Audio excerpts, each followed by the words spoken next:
Welcome back to the Ancestral Findings podcast. Before you begin your family history research, ask yourself one important question. Do you know who your father is? If the answer is yes, excellent. Write his name down. If the answer is no, remain calm. This has happened before.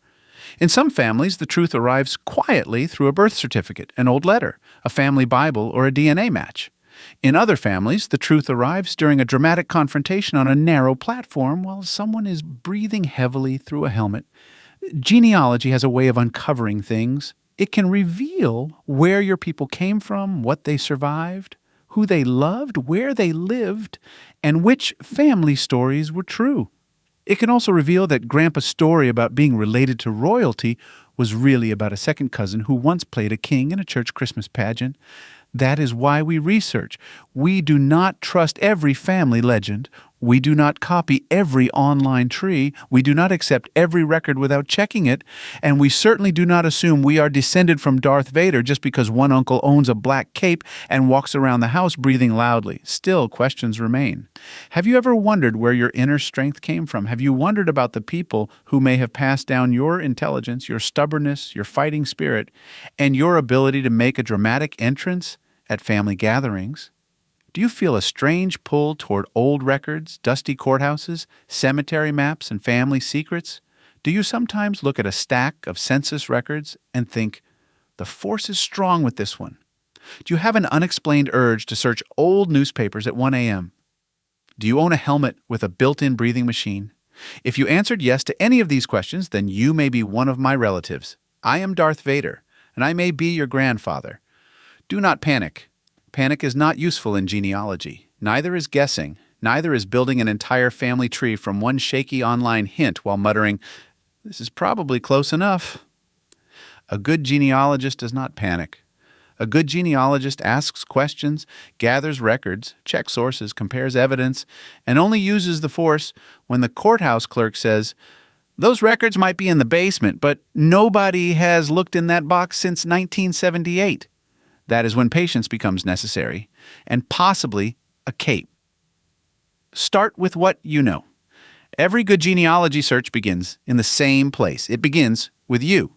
This may sound too easy, but it is one of the most important rules in family history. Start with what you know. Write down your full name, your birth date, and your birthplace. Then write down your parents' full names, their birth dates, and their birthplaces. After that, move back to your grandparents. Do not skip generations. Skipping generations is dangerous. That is how people accidentally connect themselves to famous kings, imaginary nobles, and men who were clearly living on another planet. If you are trying to prove that Darth Vader is your grandfather, you cannot begin with Darth Vader. You must begin with yourself, then your parents, then your grandparents, then your great-grandparents, one generation at a time. That is how good genealogy works. You are not building a tree by guessing.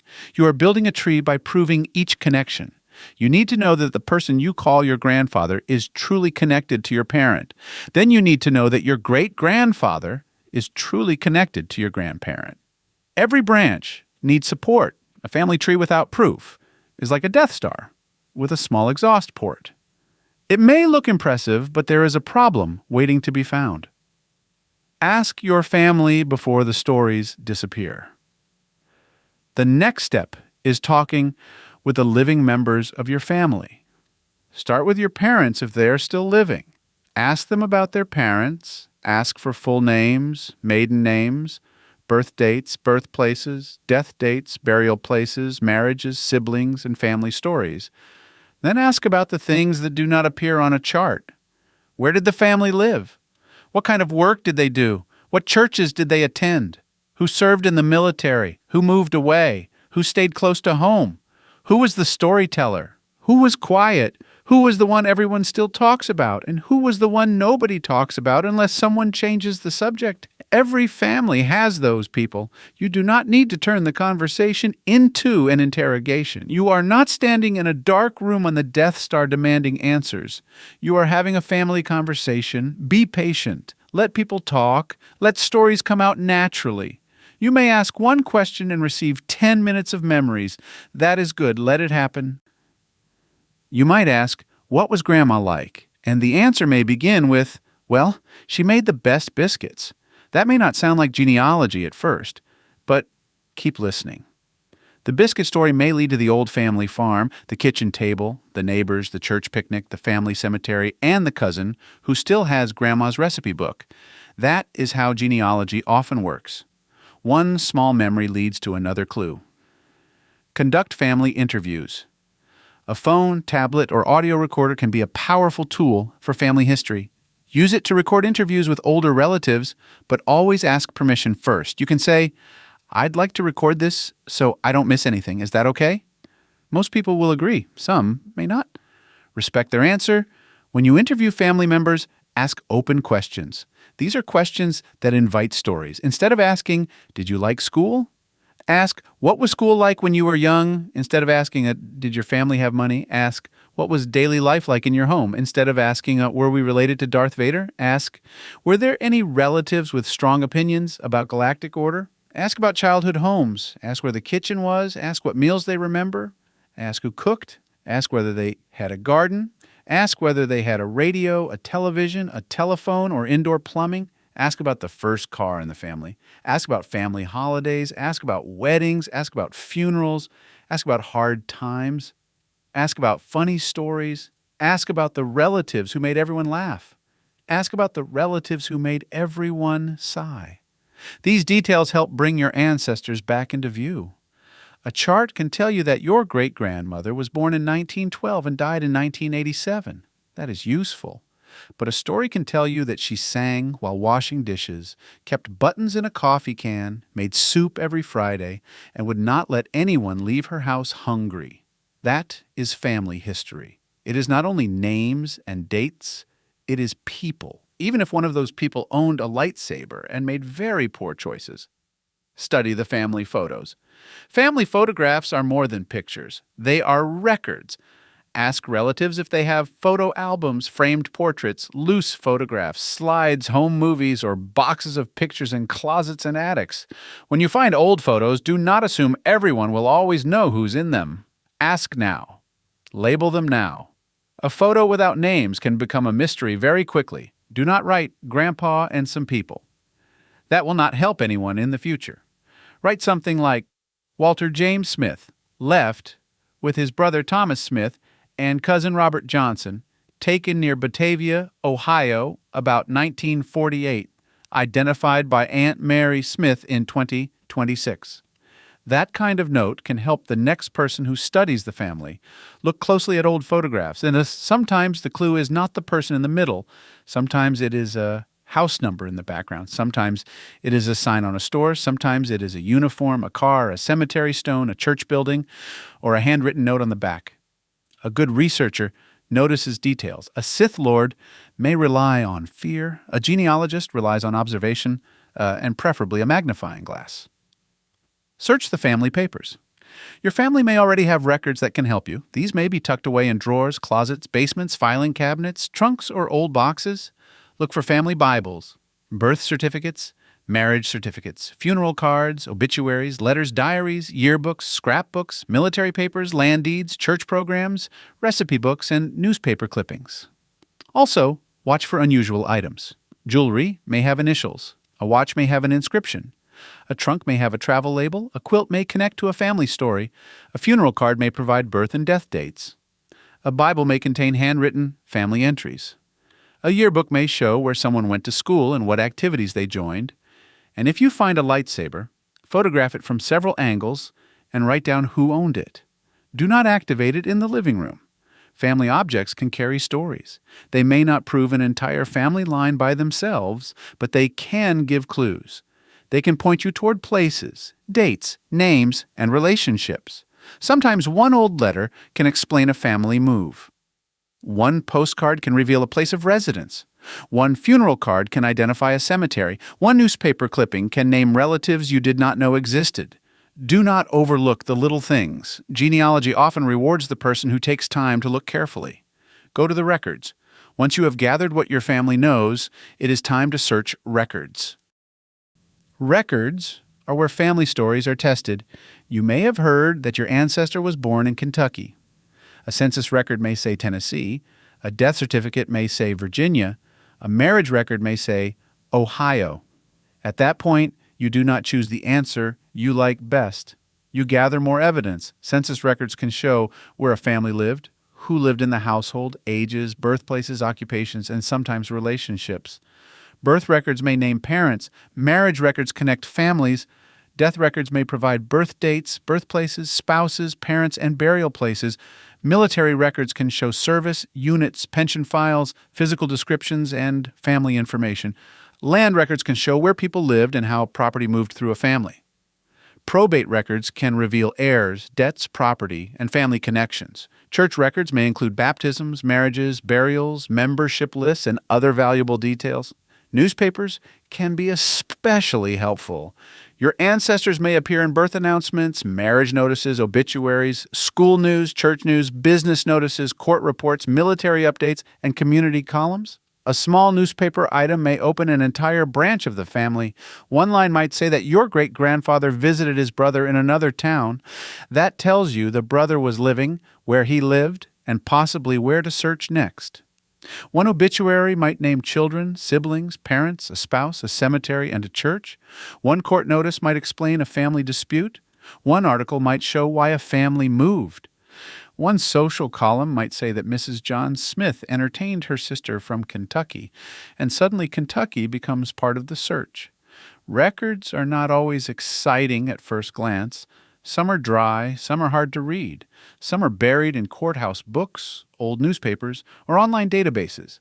But records are where the truth often waits, quietly, without dramatic breathing.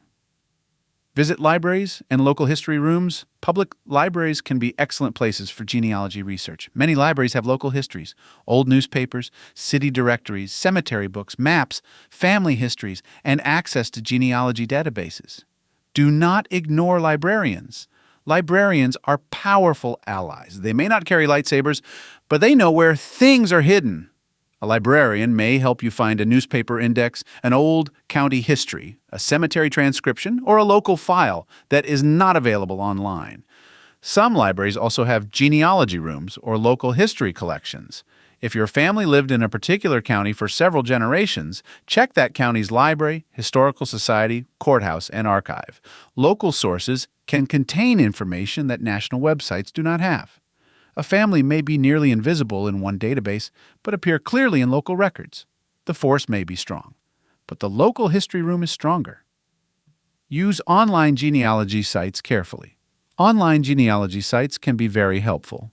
Sites such as Ancestry, Family Search, Newspapers.com, Genealogy Bank, MyHeritage, and Find My Past can help you search many types of records. Some are free, some require subscription, some offer free trials. Before you join any paid site, look at what collections it offers. Make sure it has records that fit your research. If your family lived mostly in Ohio, Kentucky, and West Virginia, you want records from those places. If your family came from Ireland, Germany, England, or Italy, you want collections that cover those countries. Online family trees can also be useful, but they must be handled with caution. Do not copy someone else's tree without checking the sources. This is one of the biggest mistakes in genealogy. One person makes an error, then 10 people copy it, then 100 people repeat it, and soon the wrong ancestor appears everywhere. A family tree without sources is only a suggestion. A sourced tree is stronger. A carefully researched tree is stronger still. If an online tree claims your ancestor was born in Ohio in 1820, married in Virginia in 1821, had a child in Scotland in 1822, and died in Kentucky in 1823, the force is not the problem. Beware the dark side of bad genealogy. The dark side of genealogy is not a black helmet or a red lightsaber. The dark side of genealogy is bad research. It is copying without checking. It is guessing because the name looks close. It is adding someone to your tree because you want the connection to be true. It is accepting a family legend without evidence. It is ignoring dates that do not make sense. It is refusing to change your tree after the records prove you wrong. That is how bad genealogy spreads. A wrong ancestor can throw off an entire family line. Once the wrong person is added, the parents may be wrong, The grandparents may be wrong, and soon you are researching someone else's family while wondering why nothing fits. Do not fear being wrong. Every researcher makes mistakes. The problem is not the mistake. The problem is keeping the mistake after the evidence shows it needs to be corrected. A good genealogist can say, "I thought this was my ancestor, but I found better evidence, and now I need to fix the tree." That is not failure. That is good research. Darth Vader may have struggled with correction. You do not have to. Build your tree, one branch at a time. As you gather information, begin building your family tree. Add each person carefully. Include names, dates, places, relationships, and sources. Keep notes about uncertain information. If you are not sure about a connection, mark it as unproven. Do not present guesses as facts. A good tree should show what you know and what still needs work. You can use paper charts, binders, genealogy software, spreadsheets, or online trees. Use whatever system helps you stay organized. The system does not need to be fancy, but it does need to be consistent. Write down where you found each record. What website? What database? What courthouse? What book? What page? What cemetery? What relative gave the information? Do not assume you will remember. You may think, "I will never forget where I found this." 3 weeks later, you will stare at your notes like a stormtrooper trying to hit a target. Write it down. In the future, you will be thankful. DNA can help, but it does not replace records. DNA testing can be useful in genealogy. It can suggest relationships, confirm family lines, identify unknown relatives, and help with difficult research problems. But DNA does not replace traditional records. A DNA match may tell you that you share an ancestor with someone. Records help you discover who that ancestor was. DNA is a tool. It is not the whole answer. If your DNA results show a connection to someone named Skywalker, remain calm. Do not make dramatic claims at once. Build the tree, check the records, compare the matches, look for shared ancestors, then breathe.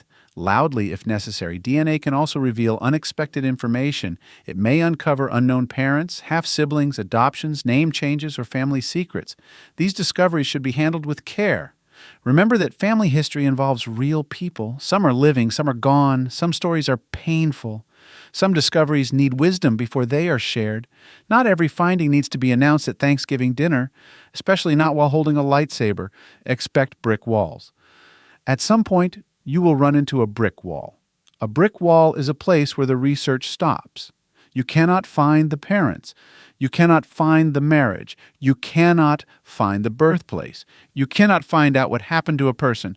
Do not give up too quickly. Try spelling variations, search nearby counties, look for siblings, search newspapers, check land records, look at witnesses on marriage records, study neighbors in the census, search church records, look at probate files. Families often moved together. Married neighbors attended the same churches and signed each other's documents. Sometimes the answer is not in your ancestor's record. It may be in a brother's obituary, a sister's marriage record, a neighbor's land deed, or a court file involving the whole family. Genealogy takes patience. It also takes humility. Sometimes your favorite theory will be wrong. That's fine. Let the evidence lead. Perhaps you wanted to descend from royalty. Perhaps the records show that you descend from farmers, coal miners, teachers, preachers, blacksmiths, store clerks, railroad workers, and one man who got fined because his pigs wandered into the road. That is still worth finding.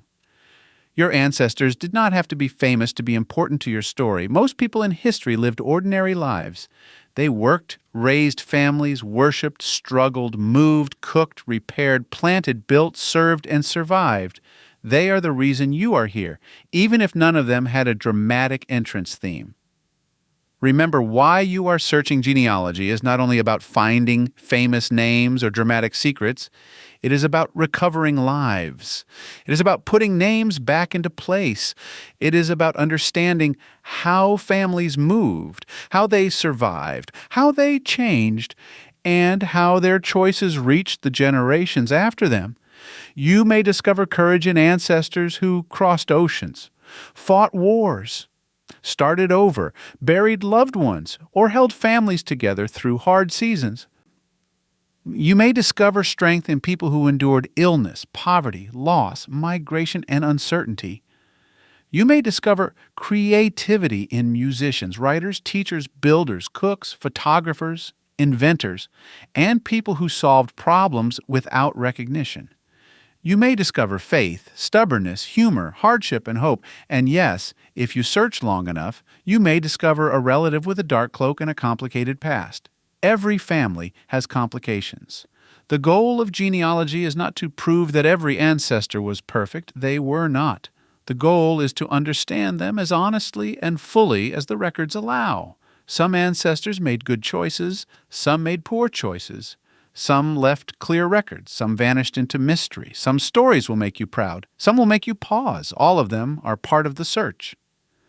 The final lesson from Darth Vader. The information I have given you is only the beginning. You can start with one conversation, one notebook, one photograph, one record, or one question. From there, you can move back through parents, grandparents, great-grandparents, and beyond. Each generation can open another door. Behind those doors, you may find farmers, soldiers, teachers, preachers, merchants, travelers, rebels, heroes, and people who made choices you may not understand. You may find love stories. You may find losses. You may find mysteries. You may find names nearly forgotten. And if you do find Darth Vader in your family history, do not be afraid. Just document the relationship properly. Add the source. Check the dates. Make sure the evidence is strong. And remember this important rule. A good genealogist does not turn to the dark side. A good genealogist turns to the records. But if the records are missing, the courthouse burned, the newspaper is unreadable, the cemetery stone is broken, and the family Bible disappeared in 1923, then perhaps, just perhaps, you may hear a voice behind you saying, "I find your lack of sources disturbing." So begin your search. Ask the questions, write down the answers, save the photographs, study the records, follow the clues, build the tree. And be thankful if you do not find Darth Vader in your family history, because if you do, I may have to force you to join the dark side. If you've got a hard-to-find ancestor you're stuck on, I'd love to hear about it. Just head over to ancestralfindings.com and click on Contact to send me a message. While you're there, take advantage of our free weekly genealogy lookups, explore thousands of articles, and enjoy hundreds of podcast episodes. We've been helping family history researchers since 1995. And if you're looking for even more, check out our Genealogy Gold Q&A series over on Patreon. Thanks for listening, and as always, happy searching.